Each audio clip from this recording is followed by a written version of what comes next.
この動画は過去動画の再放送です。途中紹介されている別動画は現在アップされていないものもあり、リンク切れしている場合がありますが、ゆっくり再アップしていきますのでお待ちくださいね。それではご覧ください。こんにちは、斉藤直樹です。今回は伝授します。絵がいいねされるコツというテーマでお送りしていきたいと思います。Twitter に絵を投稿するんだけど全然いいねがされないんです。もっとみんなに見てほしいのに、そう思ったことはないですか？僕もですね、Twitter を始めた当初、絵を投稿してもいいねされるのは10件か20件なんていうことはザラでした。それで、どうすればいいねされるようになるんだろうと考えて、そしてたどり着いた絵作りのコツがこれだったんですね。このように考えて Twitter に絵を投稿するようになってからは、かなり安定していいねを獲得できるようになってきました。例えばこれがここ1年以内では比較的多くいいねされたツイートですが、1万6000リツイート、7万5000いいねですね。こちらは鬼滅の刃の二次創作イラストですが、オリジナルでもこちらのイラストが比較的多く反応をいただいております。なんだ、オリジナルは二次創作に比べていいねされないじゃんって思った人もいるかもしれませんが、いえ、そんなことはありません。例えばこのオリジナル漫画は過去4万リツイート、13万いいねされました。ちょっと間違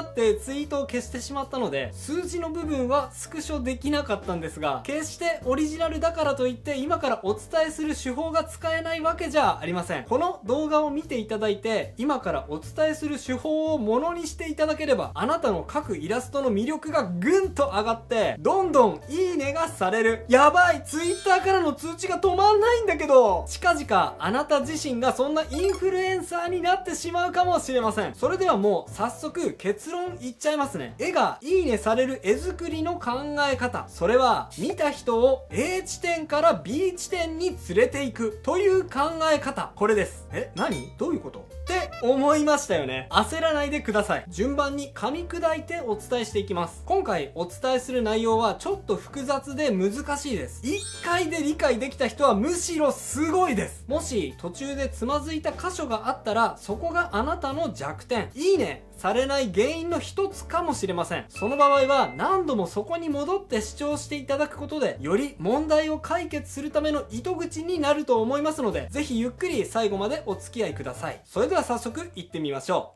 う。A 地点から B 地点に連れていく。まずはこの図を見てください。この図が今日お話しする内容の肝です。A 地点があり、その先に B 地点がありますね。作品を見ていいねしてもらうことを、僕は A 地点にいる X さんを B 地点に連れて行くことと捉えています。つまり A 地点にいる X さんを B 地点に連れて行きさえすれば、あなたの絵はいいねされるってことです。なんだ、割と簡単じゃんって思っている人もいるかもしれませんが、いえ、そこが結構難しい部分です。A 地点、階段、B 地点、それぞれで考えなきゃいけない課題があるんですね。あなたの絵が日頃いまいちいいねされないとしたら、いいねされない理由、解決しなきゃいけない課題が主に3つあります。1、共感できない。2、なんか嫌。3、魅力が足りないの3つです。共感できない。これは A 地点での問題です。ここをないがしろにする人がめちゃくちゃ多いです。いいねされない理由の大半は、ここができていないからだと言っても過言ではないくらい、そのぐらいこの部分が大事ですし、できていない人も多いです。ですが、ここができた時の効果は半端ないので、この部分は気合を入れて聞いてくださいね。A 地点で意識しなきゃいけないことは、あなたの作品を見てほしい人、これ以降 X さんと呼びますね。X さんは A 地点にやる気なく座り込んでいるというイメージを持つことです。A 地点にいるこの X さんは、初めからあなたの作品を強烈に見たいと思っているわけじゃありません。むしろそんなの見たくないんです。あなたがねえねえ B 地点にいいものあるよ、一緒に行こうと誘っても、やだよ、めんどくさい、俺はここで座ってたい、そう X さんは反応します。そうなんです。この人を B 地点に連れて行くためには、まずは X さんに立ち上がってもらう必要があります。ではどうやったら立ち上がってもらえるのか。あなたがここで使える武器が共感です。共感、つまりあなたが見せたい絵、あなたがやりたい表現は一旦置いておいて、その人が何を望んでいるのか、もうすでに X さんが興味を持っているものに一旦フォーカスして相手に共感してもらうことが重要なんです。これを意識しないと、そもそも作品を見てもらうことすらできないってことです。ではどうやったら共感を得られるのか。共感を得られる題材は大きく分けて3つです。この3つの武器をうまく使いこなして共感を得ていきましょう。あるあるネタ、時事ネタ、二次創作ネタです。あるあるネタは分かりやすく言うと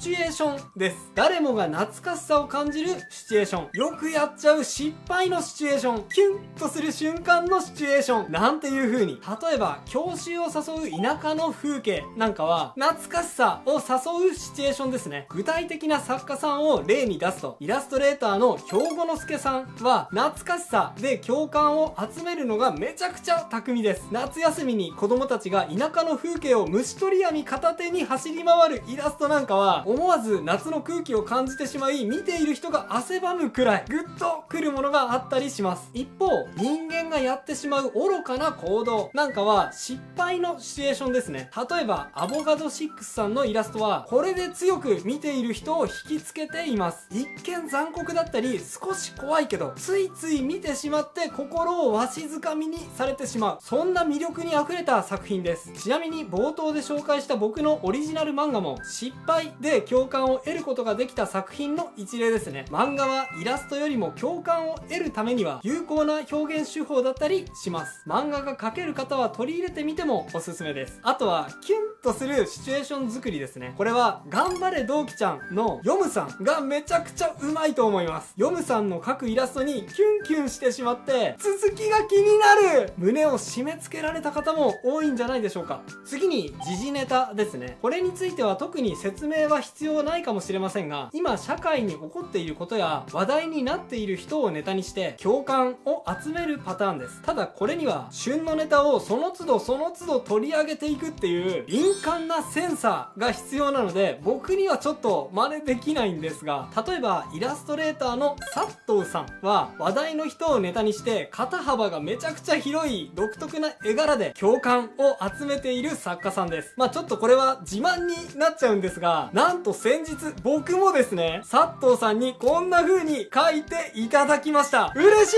サットウさんありがとうございます。そして最後に二次創作ネタですね。これは共感を得るためには最強の手段だったりします。二次創作はもうすでに多くのファンがついている作品のキャラクターを描くことでとても多くの共感を得られます。この手法はかなり多くの方が取り入れている手法ですが、あえて一人を紹介するなら、100日間連続で超絶クオリティの高いイラストを投稿し続けたもだれさんのあの試みは、二次創作の求心力をものすごくうまく取り入れたプロモーションだったと思います。すごい！今紹介した作家さんはもちろん絵もうまいです。むしろ皆さん絵がうますぎて、この人がみんなに評価されているのは絵がうまいからだって思われがちですが、そこが罠ですね。いや確かにそれもあるんですが、それ以上にあるあるネタ、時事ネタ、二次創作ネタ、この3つを使って多くの共感を得ることに長けている。だからこそここまで人気を集めることができている作家さんだと思います。でもですね、結構多くの方がこれを勘違い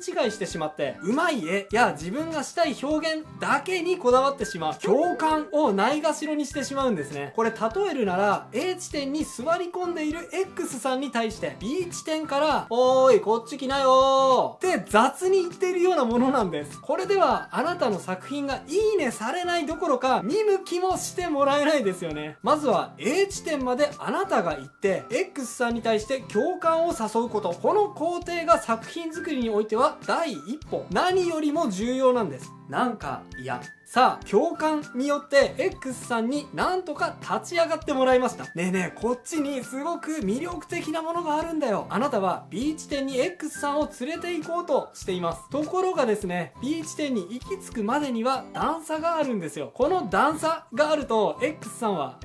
あそこまで行くの面倒、なんか嫌って思ってしまって途中で脱落してしまう原因になるんですね。なんか嫌、そう感じてしまう段差の原因が3 3つあります。それが何を伝えたいかわからない、かっこよくない、可愛くない、生理的に受け付けない、この3つです。まずは1つ目の段差、何を伝えたいかわからないです。この問題は構図の問題が大きいです。例えばこのイラストは先日僕がワンドロ1時間で描いたイラストで、結構細部を見ると雑な仕上がりなのがお分かりいただけるかと思いますが、このツイートは投稿した翌日時点でもこのぐらいいいねしていただけました。ありがとうございます。この絵で伝えたかった共感ポイントはあるあるネタです。授業中にふと横を見た時に可愛い表情をしている女の子がいてドキッとしたというシチュエーションなんですが、この共感ポイントがある程度伝わったことがこの結果につながっているんだと思います。でも例えばこのイラストの構図がこうだったらを考えてみてください。全身が描かれてはいますが、これでは表情に注目がいかなくなってしまい、可愛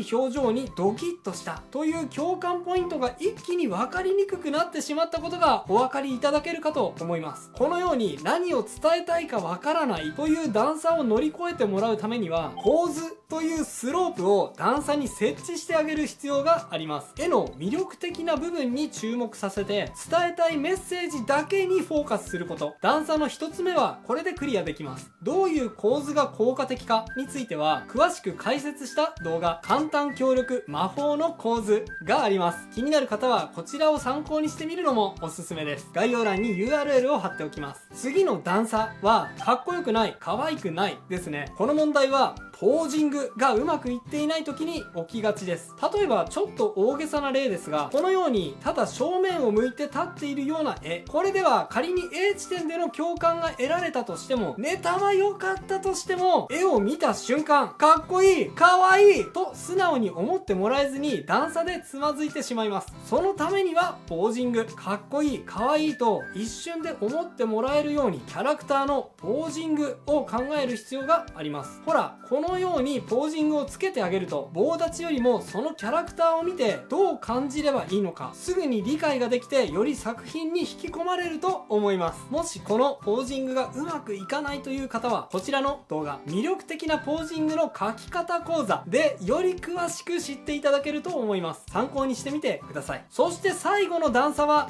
生理的に受け付けないです。これちょっと言葉はきついんですが、原因はシンプルです。例えばさっきのイラストですが、皆さんこうしたらどうですか？うわ、気持ち悪って思いますよね。そう、これが生理的に受け付けないという感覚です。ちょっと今のは極端にやりすぎかもしれませんが、ここまで極端じゃなくても人間は人の形の崩れに対してすごく敏感です。たとえ少しの形の崩れでも、うわーなんかやだなーってついつい思っちゃうんですね。特に異性に対してはですね、優秀な遺伝子を残すためにより優れた個体を判別したいという本能が働いてしまうために、形の崩れに対してより敏感に反応してしまいます。この段差を超えるために必要なスロープはデッサンですね。形の崩れに対してそれを修正するための努力が必要になってきます。デッサン？なんか難しそうって思うかもしれませんが、これね、そこまで難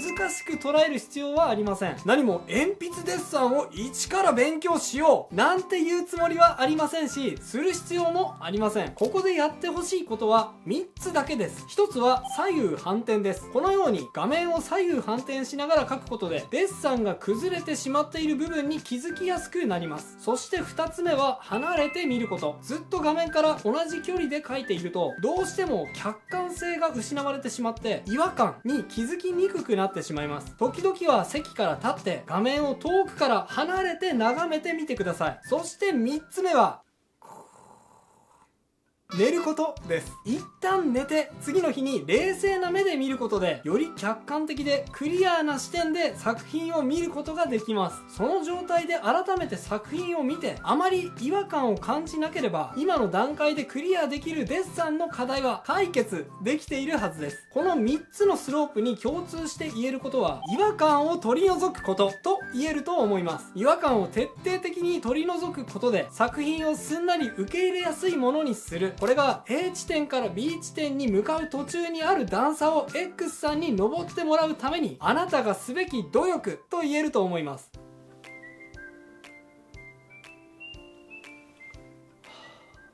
魅力が足りない。さあ、いよいよ最後の段階です。A 地点に座り込んでいた X さんに共感で立ち上がってもらって、構図、ポージング、S さんというスロープを駆使して道の途中にある段差を乗り越えて、ついに B 地点にやってきました。ここまで来たらあなたの表現の魅力を伝えるチャンスです。今まではあなたが表現したいことを一旦脇に置いておいて、共感や違和感の払拭に力を注いできました。ですが、この2つをクリアした今、X さんはあなたの作品を見たがっています。この後はあなたの時間、ボーナスタイムです。あなたが本当に人に伝えたいこと、表現したいこと、存分に書いてください。ここまでこの話についてきてくれた皆さんは、X さんをここまで連れてくるだけの熱意あふれる皆さんですから、もしかしたらここで問題になることはあまりないかもしれませんが、あえてこの段階でいいねされない原因を挙げるとするならば、魅力が足りないことが挙げられると思います。作品の魅力を表現する手段として、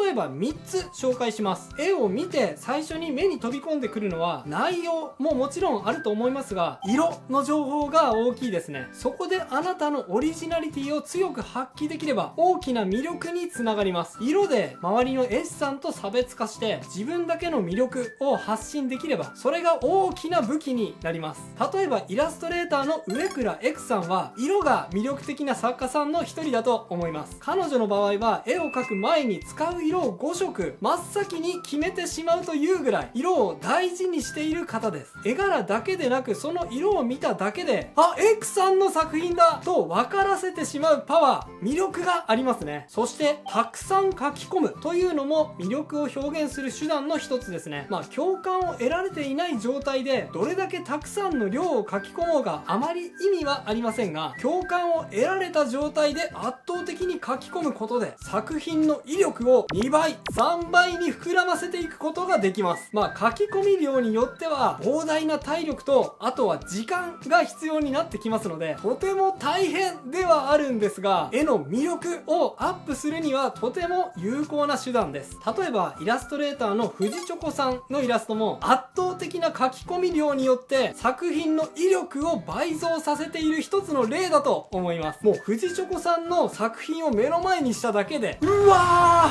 ー、迫力と美しさに息を飲んでしまう感覚、魅力に溢れていますよね。あなたがついついこだわってしまう部分、フェチズムを作品に込めることもイラストの魅力をアップさせるためのコツです。例えばメガネ好き、黒髪ロングが好き、筋肉が好きなどなど、例えばこの数年で VTuber として一気に有名に人気を獲得したしぐれういさんも、イラストレーターとしては女子高生のイラストといえばしぐれういさんというフェチズムをうまくブランディングに取り入れて大成功した一人ですよね。フェチズムの強みとしては、これ自体が共感の役目も同時に果たしてくれること、そして何々といえばこの人というようにあなたの作品をブランディングする効果を持たせることができるということです。 B 地点はボーナスタイム、あなたの魅力をより深く相手に伝えることができる部分です。色、書き込み、フェチズムを駆使してより X さんの心に深くあなたの絵の魅力を刻み込みましょう。さあ、ついに A 地点に座り込んでいた X さんを B 地点まで連れてきて、あなたの見てほしい作品を見てもらい、あなたの魅力を余すことなく X さんに伝えられました。この時 X さんはどう感じているでしょう？はい、いいねボタンはですね、もうすでに押してしまっています。そして X さんの心はですね、もうすでにその先に行ってしまっています。そう、この作品の魅力を誰かに伝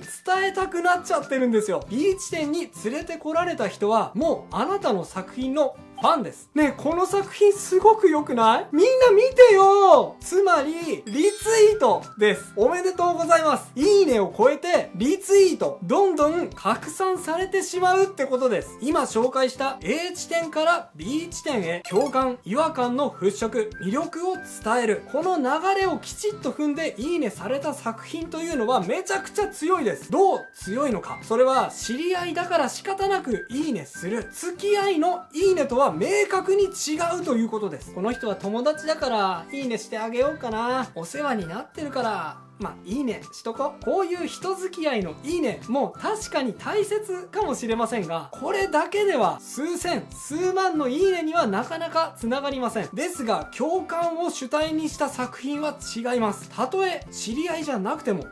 この作品めっちゃわかる、何この絵、まるで私のこと描いてるみたい、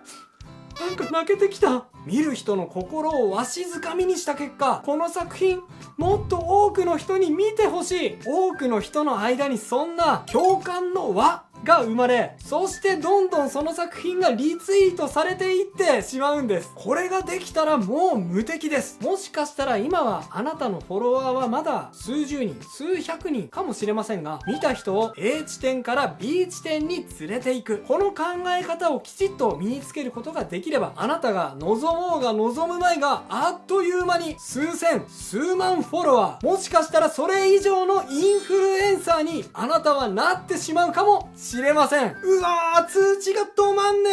ー。以上が今日僕が伝えたかったことです。いかがだったでしょうか。最後に一応注意点ですが、今回はあえていいねの数、そしてリツイートの数を増やす方法という部分に着目して、より伝わる作品の作り方を紹介してきましたが、当然ですが、いいねやリツイート、そしてフォロワーの数であなたの価値が決まるわけじゃありません。たとえあまりうまくあなたのやった努力が数字に直結しなくても、その努力が全て無駄になるようなことはありません。なぜなら数字につながるためにはある程度タイミング、期間、そして運が必要になってくるからです。ぜひ数字という意味での結果を急ぎすぎずに、今日ご紹介したより伝わる作品の作り方、この部分にフォーカスして少し気長に取り組んでみることも大事だと思います。慌てずに一歩一歩進んでいきましょう。それではまた次回の動画でお会いしましょう。バイバイ。ということで再放送をお届けしました。いかがだったでしょうか。新チャンネルのチャンネル登録と高評価もよろしくお願いします。